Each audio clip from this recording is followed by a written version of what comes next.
गौतम अडानी जब भी कोई गेम खेलते हैं या तो आर या पार। जब हिंडनबर्ग की रिपोर्ट आई थी तो चारों तरफ हाहाकार हो रहा था और अब कल सुप्रीम कोर्ट की रिपोर्ट आई है तो सब जगह जय जयकार हो रही है। अडानी इस समय पुष्पा मोड में है कि मैं झुकेगा नहीं साला, टाइगर इज बैक। लेकिन आखिर ऐसा हुआ क्या कि 10 में से 6 कंपनियों में अपर सर्किट लग गई। सिर्फ एक ही दिन में मंडे में 82,000 करोड़ का फायदा टोटल ग्रुप के शेयर्स को हुआ। आखिर हुआ कैसे? तो भाई साहब ये सब हो रहा है इस रिपोर्ट के चक्कर में। सुप्रीम कोर्ट ने एक स्पेशल कमेटी बनाई थी जिसने अपनी रिसर्च के बाद, इन्वेस्टिगेशन के बाद एक रिपोर्ट दी है जिसमें कहा कि अडानी की जो स्टॉक है इसमें कोई सिस्टमेटिक रिस्क नहीं था, कोई प्राइस मैनिपुलेशन नहीं था। उसके बाद से मार्केट सीधा भाग रहा है। आखिर ऐसा क्या है इस रिपोर्ट में, एक एक पॉइंट के साथ डिस्कस करूंगा कि क्या कमेटी के सामने इशू आया था, कैसे इसको सॉल्व किया। और एक बात बताऊं अंदर की, ये रिपोर्ट सिर्फ एक ट्रिगर पॉइंट है। इस रिपोर्ट के पहले भी 4-5 ऐसे स्टेप उठाए थे जिसकी वजह से पक्का था कि आज नहीं तो कल अडानी की स्टॉक में तेजी आनी है। आपको 6 ट्रिगर्स बताऊंगा कि 24 जनवरी को जब हिंडनबर्ग की रिपोर्ट आई थी तब से लेकर आज तक अडानी ने क्या क्या कदम उठाए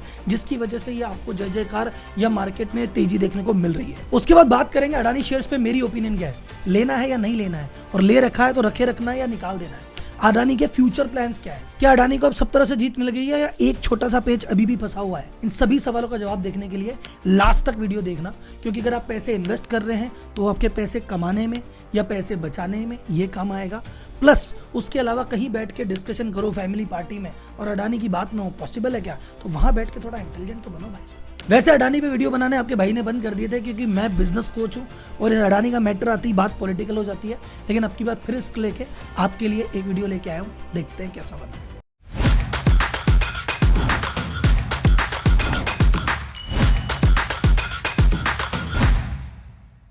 इस रिपोर्ट का एनालिसिस करने से पहले 3 डेट आपको बताता हूं कि किस किस तरह से चीजें बदली है। 24 जनवरी को हिंडनबर्ग ने अपनी रिपोर्ट अडानी के खिलाफ पेश की। उस समय अडानी ग्रुप के टोटल स्टॉक मार्केट का वैल्यूएशन था 19,20,000 करोड़।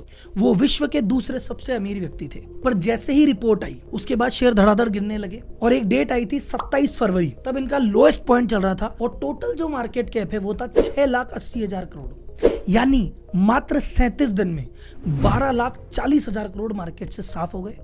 इसको कहते हैं 36,500 करोड़ पर डे, 1,500 करोड़ पर घंटे के हिसाब से अडानी के शेयर नीचे डुबकी मारे थे। ये बात बता रहे 27 फरवरी की, और उसके 3 महीने बाद वापस ये जो आंकड़ा है 10 लाख करोड़ को पार कर गया है। तो अभी देखा जाए तो बहुत बुरे सदमे से ये निकल चुके हैं, लेकिन अभी भी एक लंबा रास्ता तय करना बाकी है। कर पाएंगे नहीं कर पाएंगे, वीडियो में देखते हैं। अब बात करते हैं उन 6 फैक्टर्स के बारे में जिसकी वजह से अडानी के शेयर्स में लोगों का कॉन्फिडेंस जगा है और इतनी दमदार वापसी की है। इनमें लास्ट पॉइंट है, छठा पॉइंट रिपोर्ट के बारे में, और मैं रिपोर्ट के आपको एक एक वर्ड पढ़ के बताऊंगा कि क्या इशू था और कैसे उसका जवाब दिया गया। तो वीडियो के अंत तक बने रहे। पहला जो अडानी का पॉजिटिव इंपैक्ट था वो था एफपीओ, जो इनका 20,000 करोड़ का एफपीओ रिसर्च रिपोर्ट के टाइम पे आया था। जितने भी लोग अडानी को क्लोजली वॉच कर रहे हैं वो 20,000 करोड़ का एफपीओ था, और ये ऐसा था कि सब्सक्राइब होगा ही नहीं, लेकिन लास्ट टाइम पे जाके अडानी जी ने उसको सब्सक्राइब करवा लिया। और सब्सक्राइब कराने के बाद जब सबको था कि अब तो पैसा लेके काम में लेंगे, उन्होंने कहा कि भैया ये नॉर्मल रेट, जिस रेट पे तुमने सब्सक्राइब किया है उससे काफी कम रेट पे बाजार में ऑलरेडी अवेलेबल है, तुम्हारा नुकसान हो रहा है, तो मैं नहीं चाहता मेरे इन्वेस्टर का नुकसान हो, मुझे पैसे चाहिए ही नहीं। सब्सक्राइब होने के बावजूद कैंसिल कर दिया था। तो उससे गुडविल जेस्चर मार्केट में गया था कि यार बंदे ने भाई साहब मुसीबत के टाइम भी थोड़ी ईमानदारी दिखाई। सेकेंड इवेंट, अडानी पे हिंडनबर्ग ने आरोप लगाया था कि इन्होंने बहुत सारे जो अपने शेयर्स हैं वो प्लेज रख रखे हैं, गिरवी रख रखे हैं, और उसके अगेंस्ट बहुत सारा पैसा उठा रखा है और जरूरत से ज्यादा कर्जा लेके बैठे हैं जी, और किसी दिन ये शेयर निमट ना जाए। तो अडानी ने कहा कि भैया इस बात को लेके बाजार में बहुत सरगर्मी है कि हाँ यार बहुत सारे शेयर गिरवी रखे, क्या बात है। तो उन्होंने कहा सारे जो शेयर गिरवी हैं एक एक करके सारे छुड़ाऊंगा। उस रिपोर्ट से लेके आज तक अडानी ने 18,000 करोड़ से ज्यादा के लोन चुका दिए हैं और इसके अगेंस्ट जो भी इनके शेयर गिरवी थे वो छुड़वा लिए। तो अब तक इन्होंने अडानी पोर्ट के 11.8% शेयर, अडानी एंटरप्राइजेस के 4% शेयर, ट्रांसमिशन के 4.5% शेयर और अडानी ग्रीन के 1.2% शेयर जो कि गिरवी थे, समय से पहले पेमेंट करके शेयर छुड़वा लिए, अपने कब्जे में ले लिए। तो इन्वेस्टर का कॉन्फिडेंस बढ़ता है कि भैया पैसे तो हैं और अब इतनी गिरवी है नहीं। तो हिंडनबर्ग की पहली एलिगेशन तो ऐसे खत्म कर दी। तीसरा पॉइंट, सेबी ने इनके कुछ स्टॉक्स को एएसएम में, एडिशनल सर्वेलेंस मेजर में डाल दिया था। तो उसके बाद लोगों के मन में चिंता थी यार सेबी ने क्यों डाला, इसमें कुछ गड़बड़ तो नहीं है, कल को आगे कुछ हो तो नहीं जाएगा, इस चक्कर में प्रॉब्लम थी। लेकिन कुछ समय के बाद सेबी को भी कुछ अनयूजुअल नहीं लगा तो एएसएम से भी इसको हटा दिया, वो भी एक बहुत बड़ा पॉजिटिव साइन था। चौथा पॉइंट, मॉरिशस के फाइनेंस सर्विस मिनिस्टर ने मॉरिशस की पार्लियामेंट में खड़े होकर बोला कि जो हिंडनबर्ग ने आरोप लगाया है कि मॉरिशस में शेल कंपनियां हैं जो इलीगल काम कर रही है, इसकी ये निराधार है। हम इसको रिजेक्ट करते हैं। मॉरिशस में कोई शेल वगैरह कंपनियां नहीं है, यहाँ कोई गलत काम नहीं होता।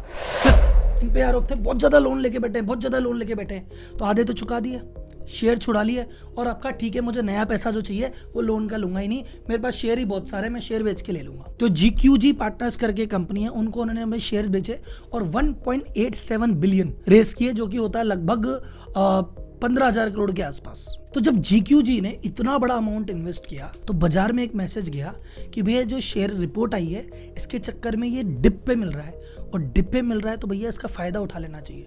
फंडामेंटली अगर स्टॉक में कोई कमी होती तो इतनी बड़ी कंपनी इतने ज्यादा पैसे नहीं देती। अब दिया है तो मतलब शेयर में कुछ बात है, अभी क्राइसिस है तो सस्ते मिल रहा है, उठा लो। और एक बात बताएं चुपके से, मार्च क्वार्टर में LIC ने भी अपना इन्वेस्टमेंट अडानी स्टॉक में बढ़ा लिया था। LIC ने मार्च क्वार्टर में 3,57,500 शेयर खरीदे हैं, और बहुत ज्यादा नहीं, 4.23 एक्सपोजर था, 4.26 कर लिया, 0.03 था। लेकिन LIC का एक शेयर खरीदना भी दिखाता है कि कॉन्फिडेंस तो है भी उनमें। और जब LIC इन्वेस्ट कर रही है, GQG इन्वेस्ट कर रही है, इधर कर्जे चुक रहे हैं, तो धीरे धीरे रिटेल इन्वेस्टर को आया, आज नहीं तो कल बढ़ेगा। तो अगर आप मंथ ऑन मंथ देखेंगे तो रिपोर्ट के बाद से, इस रिपोर्ट के पहले जितने लोगों ने अडानी के शेयर ले रखे थे, इस रिपोर्ट के बाद से रिटेल इन्वेस्टर का इन्वॉल्वमेंट बढ़ा है स्टॉक में। ये 5 एक्शन धीरे धीरे जो पिछले 3-4 महीनों में हुए हैं, उस वजह से धीरे धीरे इन्वेस्टर का कॉन्फिडेंस तो बूस्ट हो रहा था कि आज नहीं तो कल कुछ तो होगा। लोगों को समझ में आने लग गया कि यार ये फाइनेंशियल मामला नहीं है, ये जो मामला है ना ये तो पॉलिटिकल है, तो पॉलिटिकल पार्टियों के झगड़े, अपन को क्यों पढ़ना, अपन तो भैया इन्वेस्ट करते हैं। और अब रही सही कसर निकाल दी इस रिपोर्ट ने। अब इस रिपोर्ट के आने के बाद से जो भाई साहब मार्केट भागा है, मैंने आपको बताया था 6,80,000 करोड़ इसका लोएस्ट था। अब इन्होंने पास किया है 10 लाख करोड़ का वैल्यूएशन, कल पास कर दिया है, और हो सकता है भी 11 लाख करोड़ का भी पार कर दे। तो ये 3,20,000 करोड़ की रिकवरी जो पिछले 1-2 महीने में आई है, ये कैसे आई है इस रिपोर्ट में अपन डिस्कस करते हैं। ये जो मेरे हाथ में रिपोर्ट है इसका थोड़ा सा आपको बैकग्राउंड बता देता हूँ। अडानी पे 2 इंक्वायरी चल रही है। एक तो सेबी अपनी जांच कर रही है, और सेबी जब तक जांच करिए, इस दौरान सुप्रीम कोर्ट ने एक कमेटी और बिठाई थी 6 जनों की, जिनको कहा था कि तुम जांच करो और बताओ, सेबी की जांच तो चलती रहेगी, तुम अलग से इंडिपेंडेंट जांच करो। वो 6 जनों की जो कमेटी थी उसमें 2 सुप्रीम कोर्ट के जज थे, एक लॉयर था, एक थे KV कामत जी जो कि ICICI बैंक को लीड करते थे और बहुत बड़ा नाम है फाइनेंशियल इंडस्ट्री में, एक हमारे थे OP भट्ट जी जो कि SBI के फॉर्मर चेयरमैन थे, बहुत बड़ा नाम फाइनेंशियल वर्ल्ड का, और लास्ट थे नंदन नीलकेणी जिन्होंने हमारा आधार डेवलप किया है और बहुत प्रोमिनेंट बिजनेसमैन है, इन्फोसिस के को फाउंडर थे। तो जब इतने बड़े बड़े दिग्गज इस रिपोर्ट में थे तो इस रिपोर्ट का जो भी जजमेंट है, नॉर्मली कोई भी रिपोर्ट आती है तो पॉलिटिकल पार्टियां आपस में लड़ती है कि ये लोग थे यही ठीक नहीं थे, पर इतने बड़ी इंटीग्रिटी है इन लोगों की कि कोई क्वेश्चन नहीं उठा पा रहा। तो अभी जो सुप्रीम कोर्ट की 6 जनों की कमेटी की रिपोर्ट थी वो रिपोर्ट ये है। अभी सेबी की रिपोर्ट आनी बाकी है जिसकी डेट है 14 तारीख। वो डेट भी अभी आनी थी पर सेबी ने 6 महीने का एडिशनल टाइम मांगा, पर सुप्रीम कोर्ट ने कहा इतना टाइम नहीं है, 3 महीने लास्ट दे रहे हैं, 3 महीने में रिपोर्ट ला के दो। तो 14 अगस्त को लास्ट डेट है, उससे पहले या 14 अगस्त लास्ट को रिपोर्ट आ जाएगी। अब बात करते हैं इस रिपोर्ट में क्या है।